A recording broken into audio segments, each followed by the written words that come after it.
Bonjour à toutes et à tous et bienvenue dans l'émission à un pixel près. Je m'appelle Thomas Carnisser et aujourd'hui je voulais un petit peu discuter avec différents intervenants de la relation entre les boutiques de jeux de société, les boutiques spécialisées et les distributeurs. Il se trouve qu'effectivement à chaque fois on a un petit peu nos idées reçues sur la façon dont travaillent les boutiques spécialisées d'un côté et surtout aussi un petit peu comment travaillent les distributeurs de jeux de société par rapport aux éditeurs, par rapport aux boutiques. Comment est-ce qu'à un moment donné on se retrouve avec le jeu en magasin qu'on va acheter, qu'on va offrir. Et l'idée c'était justement d'avoir l'intervention de deux professionnels. On aura à la fois Corentin Brandon qui du coup est de la boutique Maître Renard, qui est une boutique de jeux de société spécialisée à Latte, et nous avons Lionel Desbarbieux qui lui est du côté Gigamic en tant que distributeur. On les retrouve tout de suite dans cet épisode. Je suis avec Corentin de Maître Renard. Bonjour. Bonjour. Et du coup, Corentin, tu travailles pour une boutique de jeux de société, donc ce qu'on appelle les boutiques spécialisées, qui se situent du coup à Latte. Et en fait, j'aimerais un petit peu que tu me présentes déjà dans un premier temps cette boutique et justement ce que tu y fais. Ouais, donc Maître Renard, c'est effectivement une boutique à Latte, qui est en fait une grande boutique, la plus grande au moins du sud de la France. On n'a pas vérifié depuis un moment si c'est toute la France. Donc on a 300 mètres carrés au total, ce qui fait qu'on ne fait pas que boutique, puisque forcément ça fait beaucoup de place pour que des jeux. Donc on a aussi des espaces pour jouer, on a beaucoup de tables, on a un étage qui s'organise pour faire du jeu de rôle. En fait on est une boutique et un peu on peut dire un genre de café-jeu. Oui, c'était un petit peu aussi le sens de cet échange, c'est-à-dire que vous, en tant que boutique, vous vous contentez pas en fait d'acheter les jeux pour ensuite les revendre. C'est-à-dire qu'il y a quand même tout un process, toute une vie autour de cet établissement finalement. C'est ça. Nous, notre but, c'est surtout que les gens puissent jouer à des jeux selon leurs demandes. Donc, par exemple, on a pas mal de familles puisqu'on est sur Latte, c'est pas à Montpellier directement. On a des choses comme des trampolines, des cinémas à côté, ce qui fait qu'on a des familles qui viennent, qui connaissent pas. Il faut qu'on ait de quoi leur présenter, pas forcément un jeu parce que c'est pas des gens qui jouent, mais quelque chose qui permet de passer du temps avec leurs enfants tout en s'amusant eux-mêmes. Et de même chose, on va avoir des jeunes, cinéma, escape game qui sont à côté, qui vont passer, qui sont pas très jeux de société, il faut qu'on leur trouve quelque chose qui leur permet de s'amuser un petit peu entre un escape game et un ciné, ou entre la soirée et le repas. Donc c'est avant tout, le but c'est avant tout de leur trouver un moyen de s'occuper, un moyen de s'amuser. Donc en fait, quand on prend les jeux, on va avoir cette réflexion de est-ce que ce jeu, on le prend juste pour nos habitués, ou est-ce qu'on veut avoir un exemplaire de démonstration parce que c'est quelque chose qu'on veut présenter à des personnes qui viennent juste pour passer un moment et jouer, et qui ne sont pas forcément des clients réguliers. Et justement, vis-à-vis de ça, on a dans l'écosystème quelque chose qui est assez complet, puisqu'on a des festivals de jeux de société qui, eux, vont être justement assez ponctuels, mais on va avoir des associations ludiques qui vont justement faire jouer de façon mensuelle, ou voire même hebdomadaire pour certaines. Comment s'inscrit justement une boutique dans cet écosystème-là ? Du coup, nous, en tant que boutique, on apporte deux choses. Déjà, on apporte bien sûr les jeux, puisque nous, on a le contact distributeur. Donc, on peut avoir des jeux qu'ils auraient achetés plus cher que ça. Donc, on peut leur avoir des bons prix. Autre que ça, bien sûr, on a l'espace. Nous, on a, encore une fois, on a 300 mètres carrés. Les assos, des fois, ils sont juste là dans une médiathèque. Ils l'ont des fois. Quand il y a d'autres choses, ils n'ont pas la place. Nous, on est tout le temps disponible. Donc, c'est les deux choses qu'on leur apporte. Troisième chose qui est pas forcément quelque chose auquel ils pensent quand on les rencontre, les assos, c'est que nous, comme on voit passer les jeux, on peut tout simplement leur en proposer. Souvent pour les festivals, ils ont déjà leur liste et ils pensent pas forcément à nous demander ce que nous on a vu passer qui pourrait être intéressant pour leur public. Mais c'est aussi un apport qu'on a. Et par rapport à ça, vis-à-vis des jeux, tu parlais du fait d'obtenir des prix, etc. Une boutique, elle va reposer d'après toi, davantage sur sa clientèle ou sur ses relations avec les distributeurs ? Ça va être les deux. Le distributeur, c'est super important parce que si tu as une mauvaise relation, tu vas devoir payer plein pot au moment de la commande tes jeux. Alors que si tu arrives à une bonne relation, avoir un bon rapport avec eux sur les années, tu peux les payer à 30 voire à 60 jours, ce qui change tout puisque tu as le temps de les vendre en fait. Mais à côté de ça, les clients, ça reste le cœur du truc. Même si tu as tes jeux qui sont là, tu as une belle boutique bien remplie.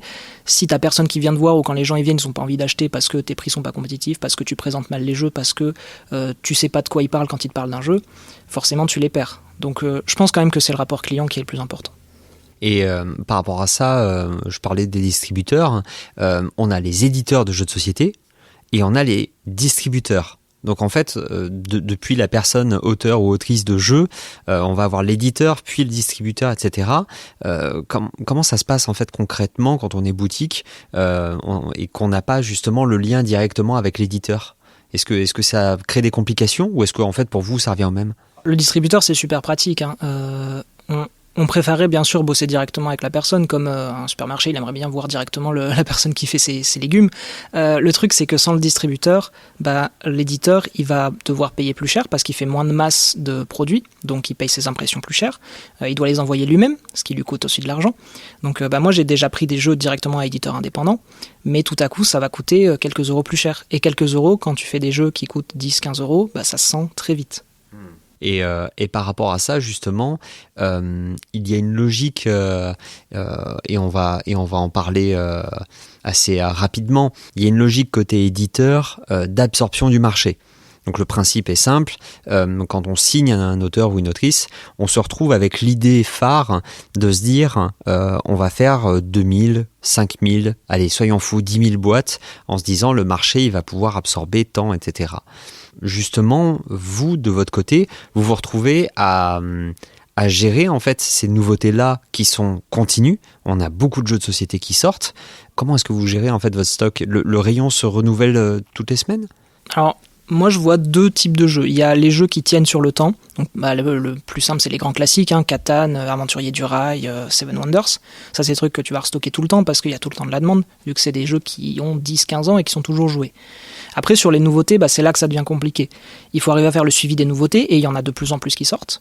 Et sans savoir déjà ce qui est bien, ce qui n'est pas bien, il faut aussi savoir ce qui va se vendre et ce qui ne va pas se vendre. Parce qu'il y a des jeux qui sont excellents, mais personne ne veut les acheter, parce qu'il n'y a pas une bonne communication, parce que ce n'est pas le thème qui marche en ce moment. Donc pour ça, nous, on a plusieurs solutions. La solution directe, c'est juste quand on reçoit des jeux, on en ouvre un, on l'essaye. Sauf que si tu en reçois 20 par semaine, t'as pas le temps de tout tester. Là où les distributeurs font un très bon boulot, c'est sur les journées pro et sur les professionnels qui viennent nous voir directement en boutique. Donc il y a les deux. Ceux qui viennent en boutique, ils ont des responsables régionaux qui vont aller voir toutes les boutiques et présenter les nouveautés. Donc ils montrent le jeu, ce qui fait qu'au lieu de prendre 30 minutes à lire les règles, ça prend 5 minutes à avoir une explication de quelqu'un qui le connaît par cœur. Et puis en plus, ils peuvent présenter vraiment les produits phares, les choses qu'eux-mêmes, en tant que distributeurs, mettent en avant. Les autres choses, c'est les journées pro. C'est plus rare, mais là, ils vont présenter beaucoup plus de jeux d'un coup. Ils présentent en fait tout ce qu'ils ont. C'est-à-dire tout ce qui marche en ce moment, tout ce qui arrive, tout ce qui vient d'arriver, tout ce qui arrivera l'année prochaine. Ce qui est excellent avec les journées pro, c'est que tu as les éditeurs qui sont sur place, tu as les autres professionnels, donc tu peux discuter avec les autres boutiques, les bars, tout ça, tous les gens qui travaillent dans le milieu, pour avoir des infos, voir leur retour.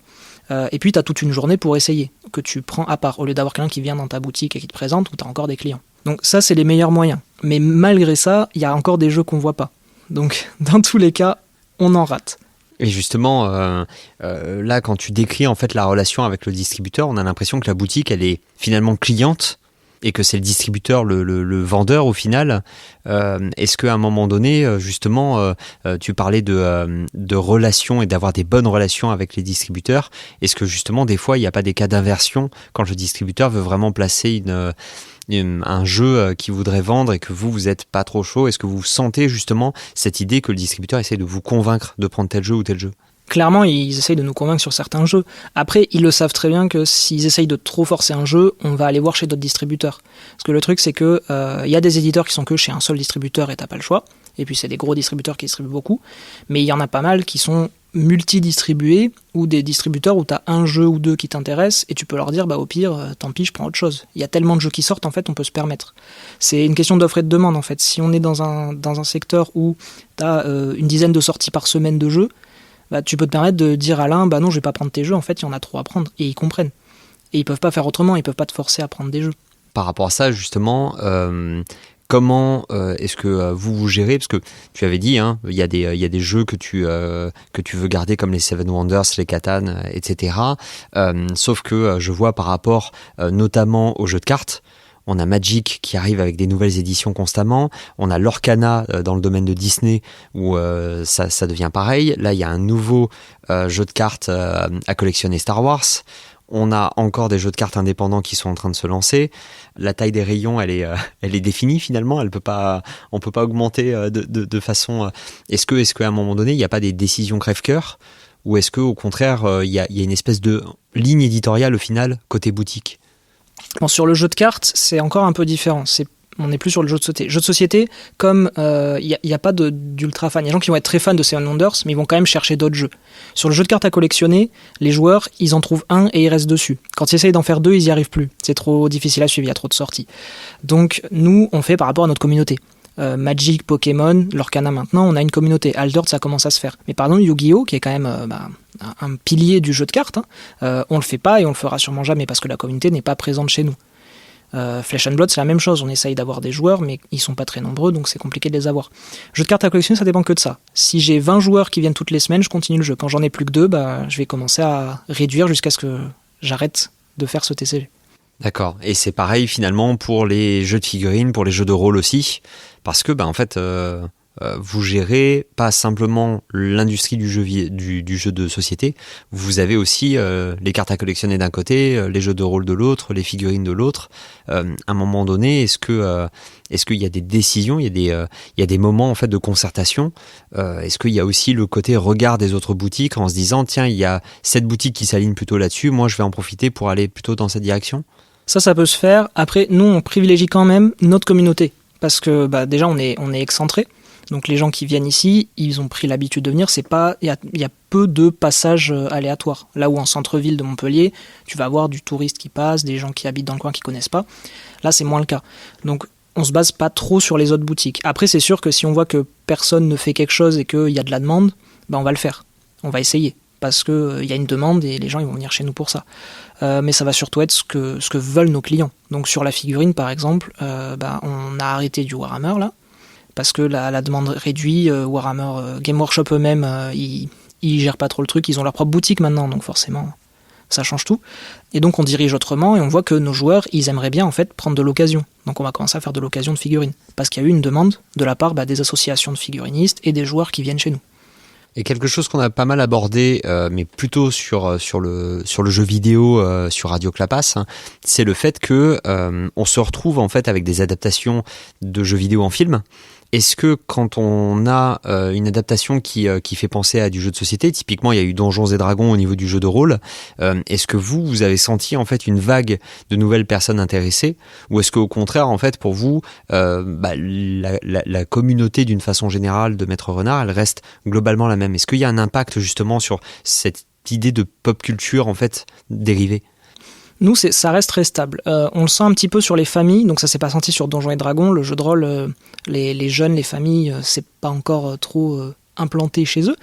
Mais ça peut se sentir. Après, aujourd'hui, ils vont encore plus loin que ça, c'est-à-dire qu'ils sortent les jeux directement, ou des jeux de cartes. Magic a sorti plein de versions de différents jeux vidéo, de différents univers. Il y a eu Seigneur des Anneaux, il y a eu Assassin's Creed. Donc en fait, on n'a même pas cette idée de les gens viennent parce qu'ils ont vu quelque chose et ils prennent un truc similaire. C'est carrément, il y a une communication de la part des éditeurs autour de ça. En fait, tout est multimédia aujourd'hui. Il y a le film qui sort, en même temps, tu as le jeu de cartes, en même temps, tu as le jeu de société, le jeu vidéo, le livre. Donc on a juste les produits qui sortent avec le reste. Et justement, quand toi tu vois passer les commandes, quand tu discutes avec les distributeurs, etc., est-ce que ça t'arrive d'avoir justement de l'avance sur les films qui vont sortir, en te disant en fait c'est pas exactement encore annoncé, mais on sait déjà quel produit dérivé on va recevoir? On n'a pas l'avance sur les films. Normalement, les films, on a les infos qui sont révélées au public avant que les jeux soient donnés aux distributeurs. Puisque quand ça arrive aux distributeurs, en fait, c'est que c'est déjà prêt. Genre, si c'est pas imprimé, ce sera imprimé la semaine prochaine, quoi. On sait que ça arrive.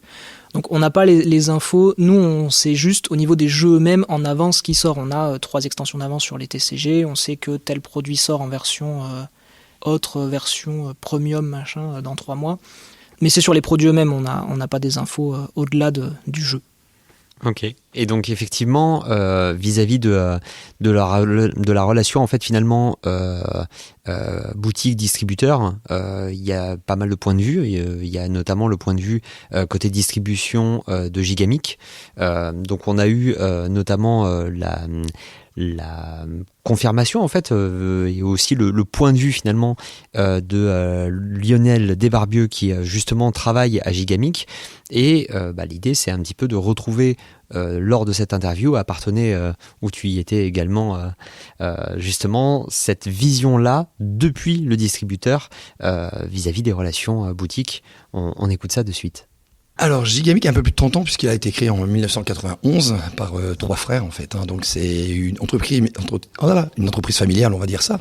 Maintenant les trois frères ont été relayés par Benjamin qui a repris il y a quelques années en fait la tête de l'entreprise. C'est une société qui compte maintenant 45 personnes et qui est implantée tout là-bas dans le haut de la France puisqu'on est dans le Pas-de-Calais, sur Vimereux. Et donc Gigamic en fait a commencé vraiment à être connu, j'allais dire, sur ces jeux abstraits, les jeux en bois particulièrement Quarto, Corridor, etc. Et a connu, au bout d'une quinzaine d'années, un beau virage avec l'édition, la coédition, des beaux jeux de plateau, des beaux jeux de cartes. Et donc voilà, donc Gigamic a plusieurs cordes à son arc, puisqu'il y a la partie édition, donc création de jeux avec un auteur ou des auteurs, la partie coédition. Et la partie aussi, maintenant, tout ce qui est distribution, en fait, puisqu'on a des bons partenaires, en fait, qui sont maintenant au catalogue de Gigamic. Et voilà, on s'occupe de la diffusion. Et sans oublier, le côté export. Le côté export, on est présent dans à peu près 70 pays, en fait, avec ces jeux d'édition ou de distribution. Donc pour ma part, je suis arrivé en 2019 chez Gigamic en tant que responsable événementiel. Maintenant, je m'occupe aussi de la communication.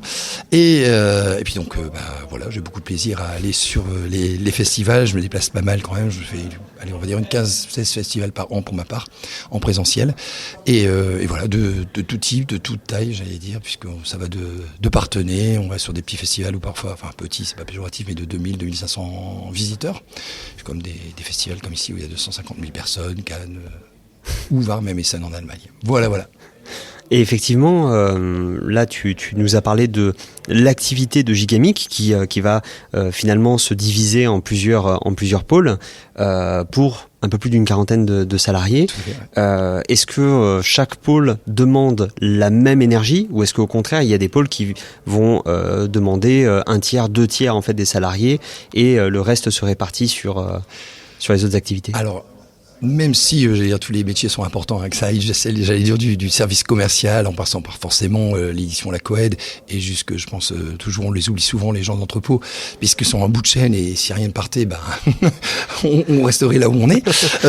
Mais je resterai quand même sur le service commercial qui est très développé. C'est une douzaine de personnes, en fait, quand même chez nous. Pourquoi ? Parce que la volonté, c'est vraiment d'être sur le terrain, et c'est le côté un petit peu... Je vais peut-être parler beaucoup pendant l'interview de la convivialité, du contact, mais chez nous, c'est vraiment hyper important. Et on souhaite vraiment que les commerciaux, ils ont leur zone. Ça veut dire que voilà, on a détaché une personne par chaque jeune de France. Et l'idée, c'est d'aller minimum voir 1 fois ou 2 fois dans l'année tous nos partenaires, j'entends par partenaires, les boutiques, les librairies, tous les points de diffusion.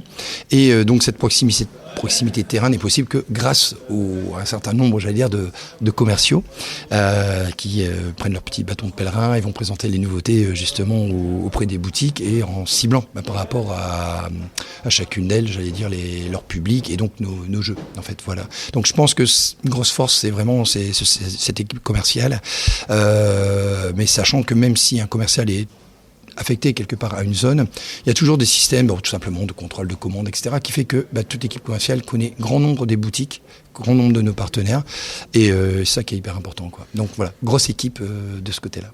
Et effectivement, l'idée reçue, c'est qu'en fait les boutiques, elles vont vendre un petit peu ce qui sort, alors qu'en réalité, c'est pas du tout le cas. Il y a une sélection de la part des boutiques, c'est-à-dire que les boutiques, elles sont pas entre guillemets obligées, elles sont pas forcément amenées à prendre tel ou tel jeu.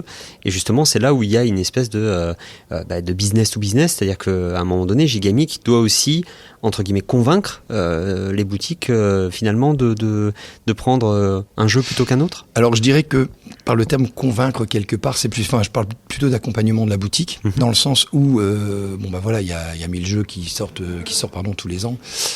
Donc ça fait, qui sortent, j'avais raison, qui sortent tous les ans. Et en fait, ça représente grand nombre et toutes les boutiques ne peuvent pas forcément, absorber toutes ces nouveautés.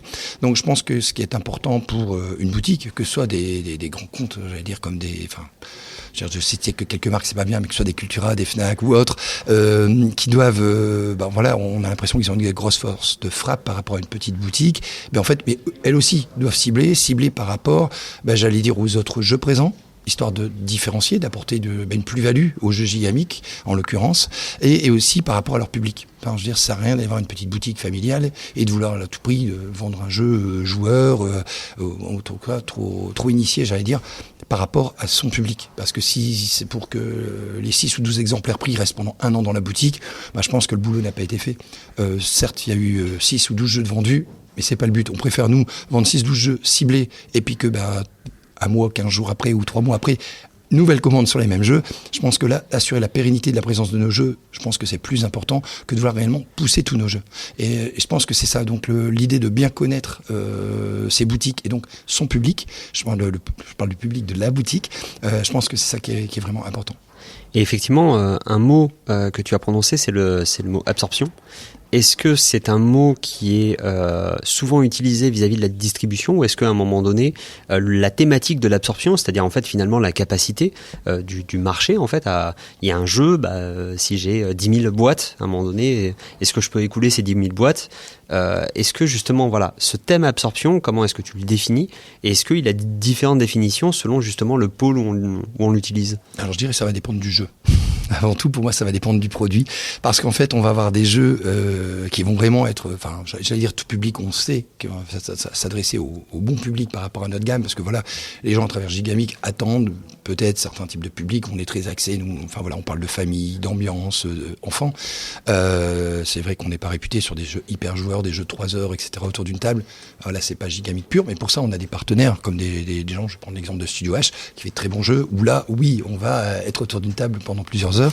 Et donc, Studio H, qui est une boîte d'édition qu'on distribue.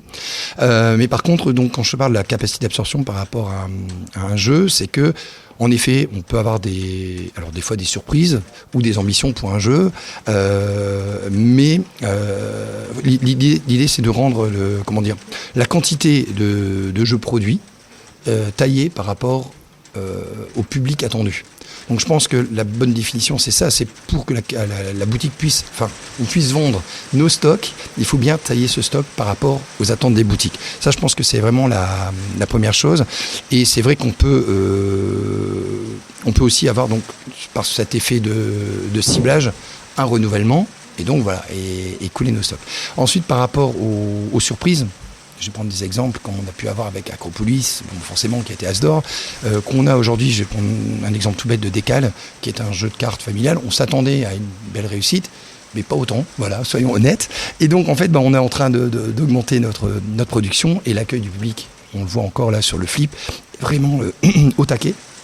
Et là, c'est vraiment les bonnes surprises. Alors oui, on s'attend à quelque chose de bien, mais là on s'attend à ce que ce soit un jeu qui s'implante comme Acropolis, et il y a des jeux qui sont malheureusement un peu plus éphémères. Donc c'est vrai qu'on va avoir des jeux qui vont avoir une durée de vie limitée de 1 an, 2 ans, malheureusement, pas parce que ce ne sont pas des bons jeux, mais parce que on aura touché le public qui était en attente de ce jeu, mais que comme au bout d'1 an, de 2 ans, il y aura tellement de nouveautés, des jeux qui vont ressembler entre guillemets au niveau de la thématique ou de la mécanique, celui-là sera considéré déjà comme ancien aux yeux de certains joueurs, aux yeux des influenceurs, aux yeux de la presse, du monde de jeu, et donc ça va tomber un petit peu aux oubliettes, même si on essaye nous de donner des coups de boost au niveau communication, on voit bien que ça prend plus pareil. Donc faire attention aussi aux ruptures de stock qui peuvent être très dangereux pour la durée de vie d'un jeu, mais donc faut continuer, faut préserver la présence à travers les festivals, la communication, quand on a ces ruptures de stock, si on pense que le jeu a vraiment matière à s'implanter sur du long terme.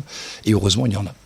Et justement, est-ce que tu vois une corrélation directe entre l'accueil du public sur un salon et le succès ensuite qu'a le jeu après son annonce sur un salon, ou est-ce que des fois il y a des surprises avec sur un salon le jeu va pas forcément avoir des tables remplies tout le temps, alors qu'en réalité une fois en boutique là d'un coup Il y a On a une vraiment demande. les 3 cas. On a les 3 cas, dans le sens, on a le premier cas, c'est on s'attend à une réussite, on le met. Je l'ai recité à Acropolis. Il faut savoir qu'Acropolis, quand il est sorti fin juin, donc juste avant le flip, on l'avait mis à Paris et Ludique il y a 2 ans.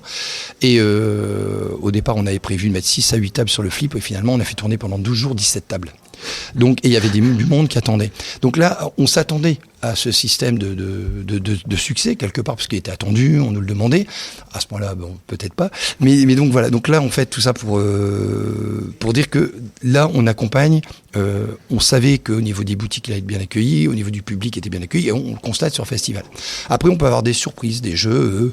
On dit oui, ils vont être là, et finalement, on le met sur festival.